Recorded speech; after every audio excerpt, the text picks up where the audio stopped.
Moin, this is Timo, I work for KDAP, and one of the questions I sometimes hear is why does Quasar not have a level editor or a scene editor, or however you want to name it?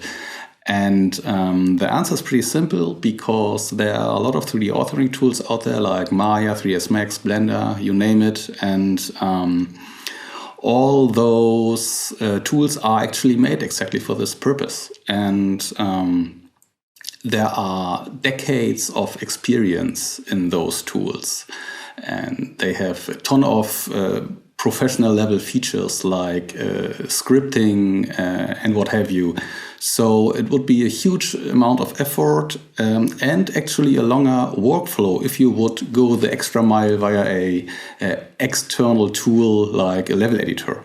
So we want to enable you using all those professional grade features, and also we want to ensure the fastest workflow possible.